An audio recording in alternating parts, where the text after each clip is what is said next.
तो रामकृपाल जी, जी। जाति एक ऐसा टॉपिक है जिस पर जहां से बस शुरुआत कीजिए उसके बाद लंबी लंबी चर्चाएं अपने आप हो जाती हैं।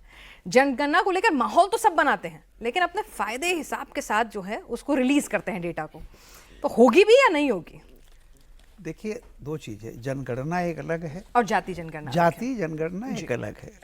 मेरा हमेशा ये कहना रहा है कि डी फैक्टो अगर आप देखिए ईमानदारी से, इस देश में जब हम कहते हैं 140 करोड़ लोग हैं और जिस तरह का हमारा फेडरल सिस्टम है, आज़ादी के 70 सालों से बहुत सारी स्टेट ऐसी हैं जहाँ पे कांग्रेस या सामाजिक आंदोलन से निकली हुई पार्टियां ही शासन में रही हैं। तमाम वेलफेयर स्कीमें चलाई गई हैं। अगर आपको अपने यहाँ के सोशल जो स्टेटा है, अगर यही नहीं पता था कि कौन जाति है, कौन अगड़ा है, कौन पिछड़ा कैसे है, तो फिर आप अब तक कर क्या रहे थे? जैसे मान लीजिए मैं 2 स्टेट का उदाहरण दूं, बाकी साउथ में तो बिहार में कभी भी मुख्यमंत्री जो भी रहा है वो कांग्रेस का रहा है या सामाजिक आंदोलन से निकली, या कह लिए कर्पूरी ठाकुर से लेकर के पीजेंट्री पार्टी, यानी कर्पूरी ठाकुर हों, नीतीश कुमार हों, लालू प्रसाद यादव हों, यही लोग हैं। तो आपने इतने सालों में, और जब लोहिया जी ने 100 में 60 कहा था, तो एक अनुमान उनका भी था ना कि 60 लोग पिछड़े हैं। आज की टेक्नोलॉजी जो है डिजिटल इरा में, हर आदमी के पास अगर आप देखिए आधार कार्ड, सब कुछ, सारा डिटेल, सारा सबके पास है अगर सरकार चाहे तो। और ये जो सुप्रीम कोर्ट का अभी जो डिसीजन आया है जिसमें उसने कहा है, बहुत बड़ी चीज है कि आप सब कास्ट में आप उसको एक आप बना सकते हैं, रिजर्वेशन के लिए सब आप बना सकते हैं, लेकिन आपको इंपीरिकल डेटा और के साथ आना पड़ेगा और रीजन को क्वांटिफाई करना पड़ेगा। ये नहीं है तो ये सबसे बड़ी बात हो गई। इसका मतलब कोर्ट भी ये जान रही है कि जैसे उन्होंने एग्जाम्पल दिया है कि कैसे कैसे कुछ लोग एक ही कास्ट में कैसे आगे बढ़ रहे हैं, कैसे पीछे।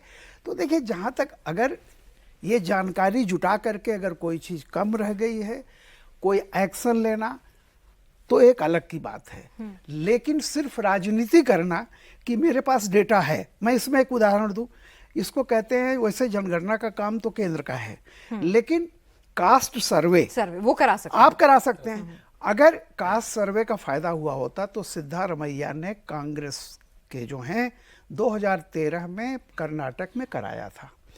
तो जो आज सबसे ज्यादा राहुल जी डिमांड कर रहे हैं, तो कम से कम 11 साल हो गए उस सर्वे किए हुए, अभी तक पब्लिक के सामने नहीं आया है। अपने हक में आता तभी होता है ना? नहीं तो ये भी तो है ना। एक मेरा यही कहना है कि आप ये बताइए कि कास्ट सर्वे से कितना बड़ा फायदा हुआ 11 सालों में कर्नाटक में। तो एक जैसे कोई योजना आप लागू करते हैं तो कुछ टेस्ट करते हैं,